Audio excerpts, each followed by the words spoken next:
Assalamualaikum warahmatullahi wabarakatuh. Salam dan bahagia. Salam guru penggerak. Perkenalkan, nama saya Siti Nur Khalifah.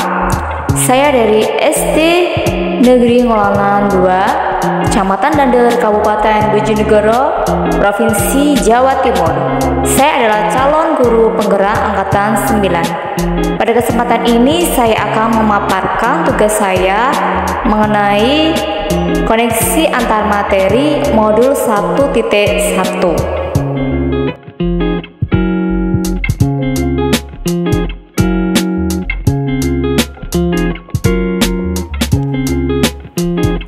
Kesimpulan dan refleksi pengetahuan dan pengalaman baru yang dipelajari dari pemikiran Ki Hajar Dewantoro. Terkait dari kesimpulan dan refleksi dari pemikiran Ki Hajar Dewantoro, di sini ada beberapa pertanyaan pematik. Pertanyaan pematik yang pertama yaitu tentang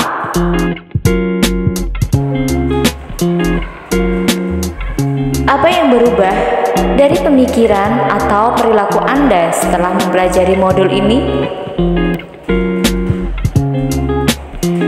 Sebelum mempelajari modul 1.1 refleksi filosofi pendidikan, menurut Ki Hajar Dewantoro, sebagai guru saya meyakini bahwa guru adalah pusat informasi yang sangat dibutuhkan oleh murid untuk meningkatkan kemampuan pengetahuan dan keterampilannya. Selain itu, saya juga menuntut siswa untuk memperoleh nilai pengetahuan yang tinggi di atas KKM tanpa melihat kondisi dan kemampuan anak. Saya menganggap semua anak memiliki tingkat kecerdasan yang sama, sehingga saya merasa adanya batasan antara guru dan murid. Saya merasa saya lebih tahu dari mereka, dan tanpa saya menjelaskan pelajaran saya, yakin murid tidak dapat memahaminya. Kemudian di pertanyaan kedua, apa yang berubah dari pemikiran atau perilaku Anda setelah mempelajari modul ini? Setelah mempelajari modul ini, yaitu pemikiran Ki Hajar Dewantoro memberi pengaruh terhadap pemikiran saya tentang pendidikan.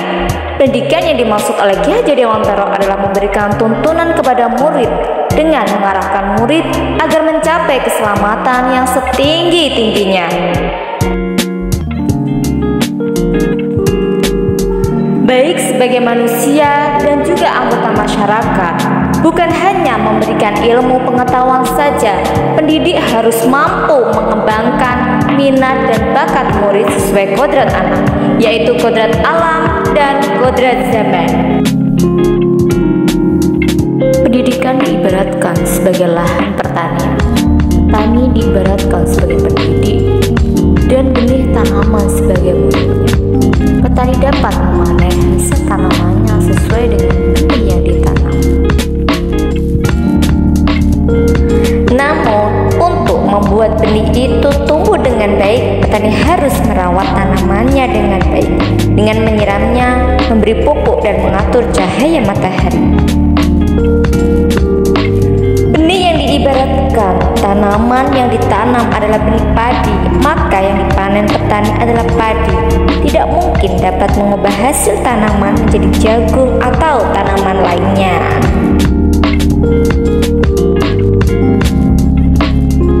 Begitu juga halnya dengan pendidikan. Hidup tumbuhnya anak terletak di luar kecakapan atau kehendak kita, sehingga mereka hidup dan tumbuh sesuai dengan kodratnya sendiri.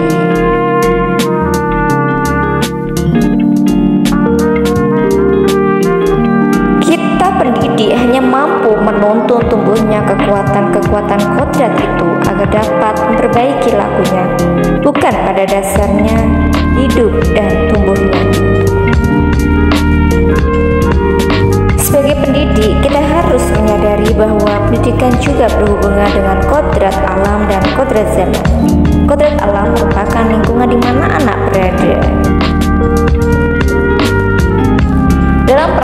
pembelajaran, pendidik harus memperhatikan lingkungan di mana tempat tinggal anak dan menyesuaikan adat dan juga budaya lokal. Sedangkan kodrat zaman pendidikan menekan kemampuan anak sesuai dengan perkembangan zaman. Pendidik juga harus mampu menyesuaikan diri dengan perkembangan ilmu pengetahuan dan teknologi.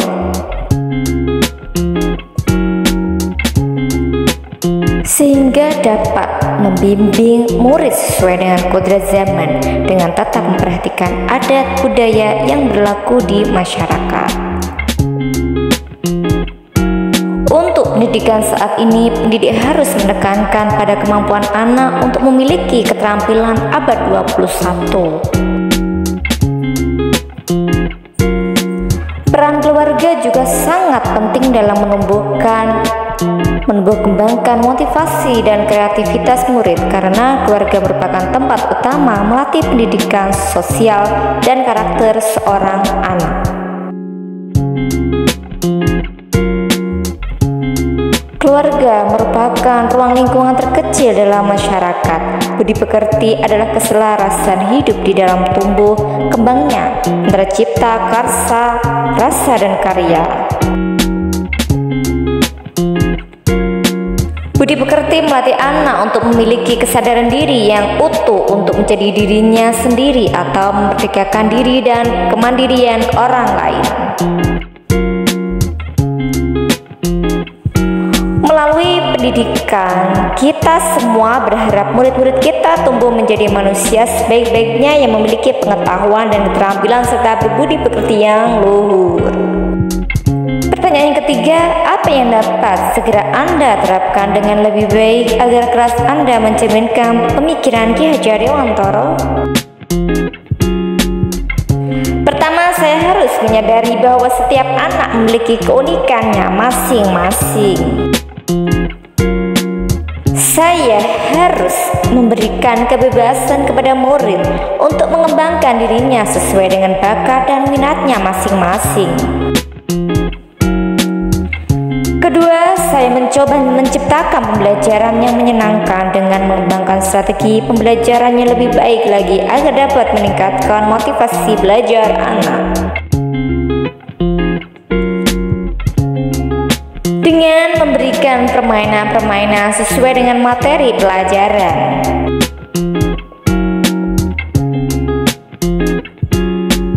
Ketiga, saya berusaha melakukan pembelajaran yang berpusat pada murid dengan memberikan ruang kepada murid untuk mengembangkan potensi yang ada pada dirinya. Memberikan kesempatan kepada mereka untuk berpartisipasi aktif dalam pembelajaran. Saya sebagai pendidik hanya sebagai fasilitator yang membimbing dan mengarahkan mereka.